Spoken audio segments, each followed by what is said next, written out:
guys, so welcome back to my YouTube channel. Nandito ako sa last terminal, Cebu City Terminal. Punta tayo sa Cebu, sa Korean Embassy today kasi today yung appointment ko. And it will take 4 hours from here to Cebu City. So, and now it's 3:55. Can you see it? 3:55 a.m. So, maybe arrive ako sa Cebu ng 4, 5, 6, 7, no, maybe 8. So, arrive in Cebu at 8 o'clock. 8 in the morning. So, see you there, guys. Wish me luck. Hi, guys. So, andito na tayo sa Korean Embassy. Andito lang ako labas kasi yung appointment ko mga 10 a.m. pa lang. Tapos, andito ako na. Ka-arrive ako dito mga, anong time na? 7 o'clock. So, malayo pa 7, 8, 9, 10. May 3 hours pa ako maghintay. Oh my gosh. Wala pa akong breakfast. Pero may binili akong egg. Diet muna tayo ngayon. So, ito yung nasa 12th floor.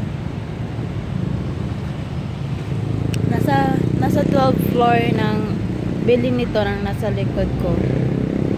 Nasa 12th floor. Nahiya ako, guys. Hindi talaga ako vlog. Nahiya ako. So, ayun. Nasa 3rd floor to. Nandito lang ako. Hindi na ako lumalayo pa. Baka mawala pa ako. Ayoko mawala dito sa Cebu, guys. First time kong mag-travel to sa Cebu na lumagpas sa bus terminal. Pag pupunta ako sa Cebu na mag-isa, hanggang bus terminal lang ako kasi takot ako wala. So, ayun. sa mga nakikita ko sa mga vlog ng mga taga Cebu na kumukuha ng visa dito sa Korean Embassy sa Cebu, sabi nila bawal daw mag-video sa loob ng embassy. So, update ko na lang kayo mamaya, guys, kung anong ganap sa visa ko. Nakakahiya. Hindi ko alam kung saan ako kakain, guys. Hindi ko alam kung saan ko pakakainin ang egg ko. Gutom na ako. Pero hindi ko alam saan ako kakain. Hirap maging introvert. Teka, hanap ako Wala akong mahanap.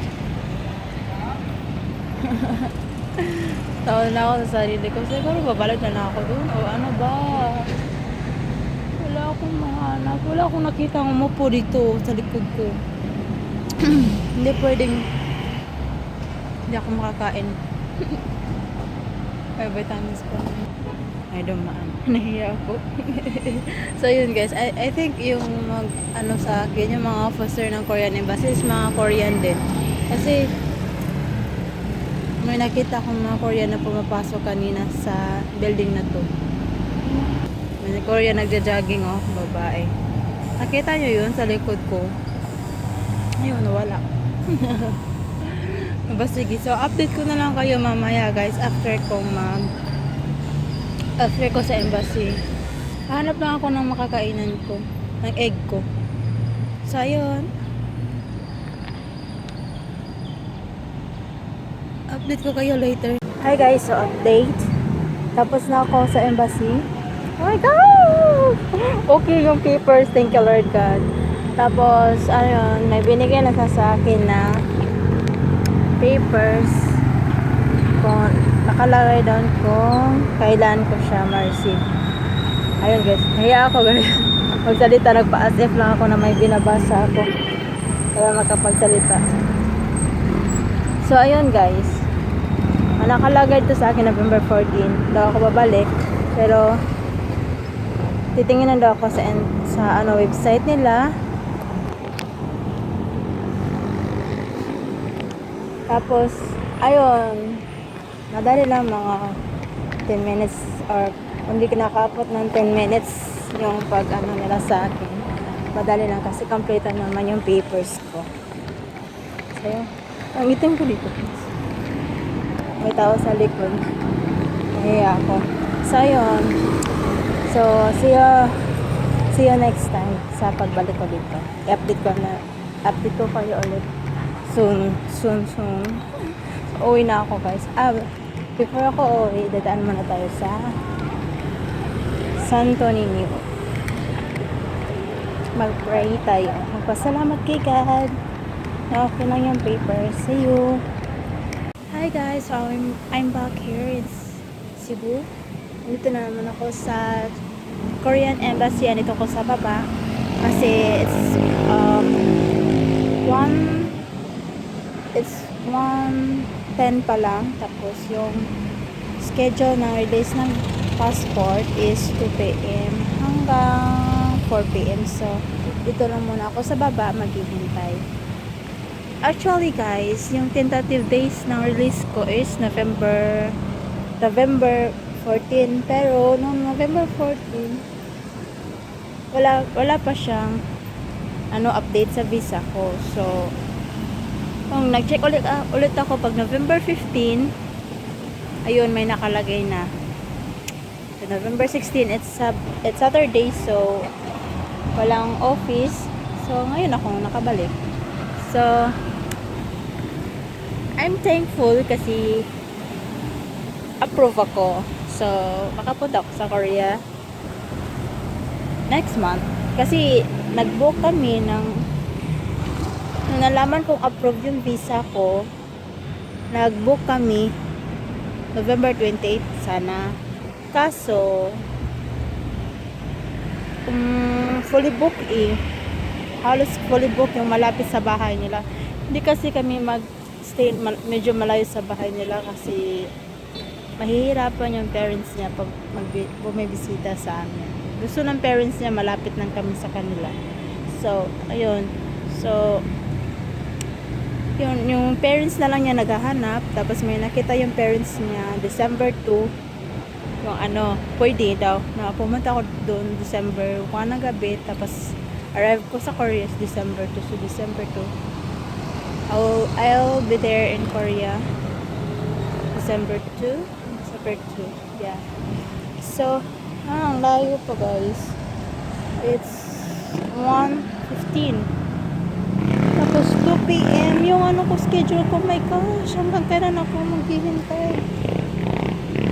Okay lang. Teka lang.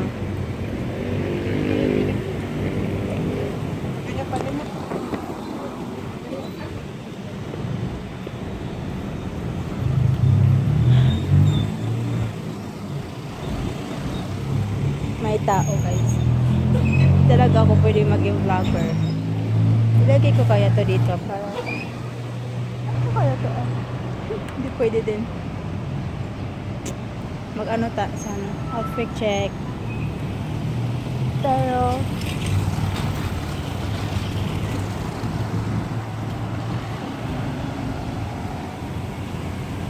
ayan na, ayos lang ko no.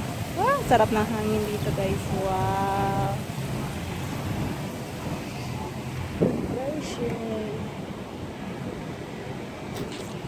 Pero ang init dito guys. So see you again later guys. I-update ko kayo mamaya pag nakuha ko na yung visa at passport. Hi guys, so tapos na ako guys. Nakuha ko na yung visa ko at yes, kaya na sinabi ko kanina, approve yung visa ko. Tapos ayun, I'm so happy. Oh my gosh. Kahit single entry visa lang yung nakuha ko, okay lang. Actually, yung cover letter ko ng multiple entry visa is isinawli nila sa akin. Dalawa kasi yung nagawa kong cover letter sa visa ko. Yung pang single entry visa at sa pang multiple entry visa. Tapos sabi nila, dapat isa lang daw yung cover letter for visa. Kaya yung sinauli nila sa akin yung isa kasi pareho lang naman daw. So, okay lang. Next time, isa na lang gagawin kong cover letter at saka multiple entry visa na lang. Ang ganda ng hangin dito. Gusto ko na umuwi guys. Dito lang muna tayo. Kasi ang ganda ng face ko dito. Oh my gosh. Gusto ko na umuwi kaso nung pumunta ko dito last time na nagpasa ko ng visa ko, dumaan ako sa Senior Santo Niño. Syempre nag-pray, of course. Tapos nag-promise ako na pagbalik ko, dadaan din ako sa kanya. At syempre na matutuparin natin yun. Hindi naman maganda pag hindi natin tutuparin, di ba? So tutuparin natin yun. Punta tayo ngayon doon. Tapos maghahanap na ako ng bagong shoes. Bibili ako ng bagong shoes. Kasi yun ang utos ng partner natin. Yun ang utos ni Kuring. Kasi nung last time akong pumunta sa Korea, isa lang yung shoes na binili ko. Tapos no yun. So nababasa. Wala na akong ibang shoes. Kaya gusto niya ngayon, dalawa yung shoes na dadalhin ko sa Korea. Para pag yung isa nabasa or na ano, dalawa yung shoes na pwedeng ipalit-palit ko. Kaya may in-order ako sa ano, sa TikTok ng winter shoes.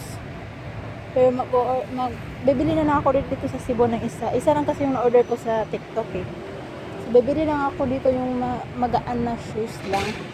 Kahit hindi ganong kaganda, basta maitim. Kasi pag winter kasi sa Korea, wala kang makikitang colorful na mga sinusuot nila. Halos lahat itim. Promise.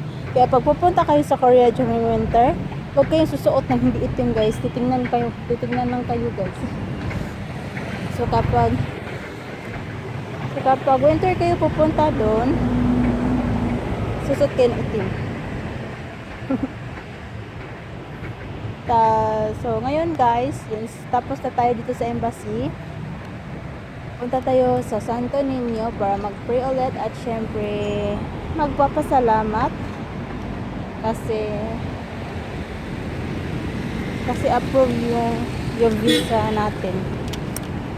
So let's go. So hanggang dito na lang guys yung vlog ko. So see you in my vlog there in Korea. Thank you.